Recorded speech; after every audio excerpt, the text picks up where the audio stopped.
Now you speak often about issues you see in the police. One of the things we keep hearing, and it's become almost a cliche, two-tier policing. What does that actually mean? What is the accusation there? First and foremost, let me say, I love policing.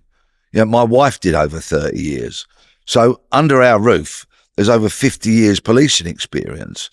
And you don't get it out of your DNA very easily. Policing stays with you if you've done the length of service that my wife in particular did and I did. So I love policing. I have a passion for it, and I'm a fervent critic of it when they get it wrong because I love it so much.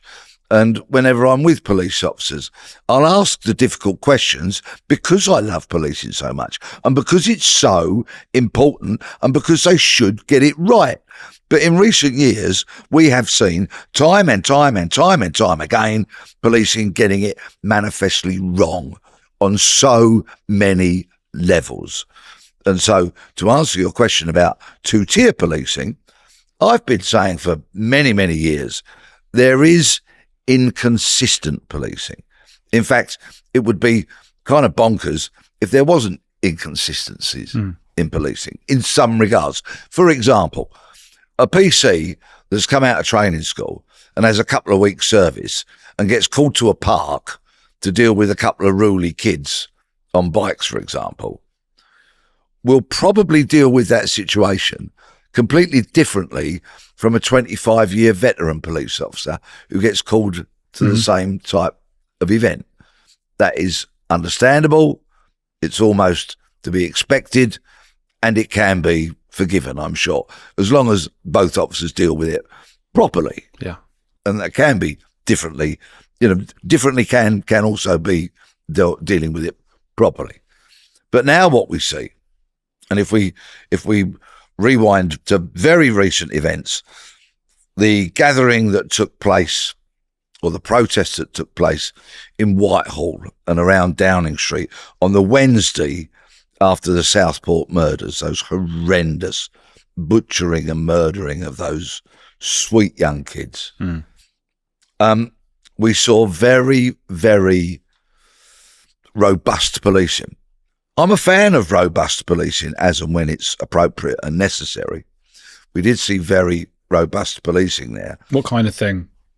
Well, if we saw that the overwhelming majority of the police officers were in their full public order kit, helmets, colloquially known as riot gear, they're all in that with the shields and what have you.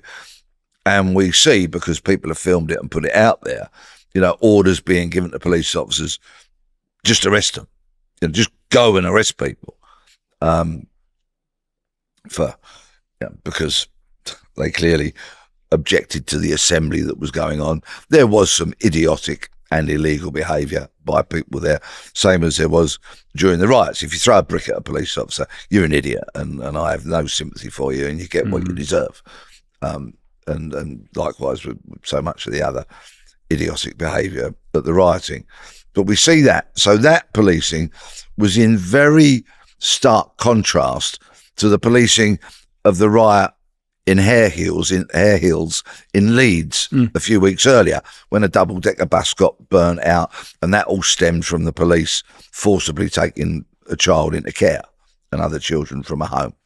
Now, on that occasion, I accept those police officers in Leeds, very different police service, completely different part of the country, were not prepped and expecting that kind of reaction. So they didn't have their public order kit, their helmets, their shields and all that to hand. But if you just look at those two situations, where there were very public images of the police in Leeds running away from rioters, and then police officers from the Met, all kitted up, running towards people who were protesting, it's no surprise that people go, this is inconsistent. Or, as you've said, the phrase, which is the phrase of the day, almost, it's two-tier policing. So I get it.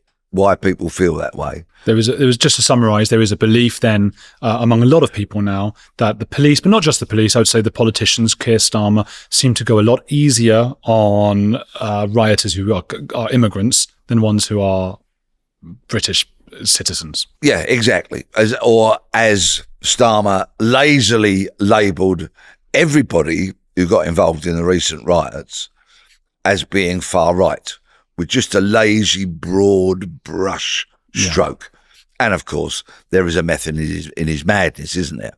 By labelling everybody as far right, the next connotation is that they are inherently racist, as opposed to possibly having well-held concerns about the levels of unfettered illegal immigration into the country and concerns about the rise of Islam, particularly fundamentalist kind of Islamic beliefs and actions. No, it's far easier to be a lazy politician and paint everybody as far right. Is some of this then a feeling maybe from Starmer, maybe from all politicians, maybe from the police, that this has gotten so out of hand with regards to Islam? I mean, we saw during the pro-Palestine marches, for example, there were many times where it looked like if they police the way that they might want to, they're going to get killed by a stampede of people. Is it like, what can we do? There's too many now.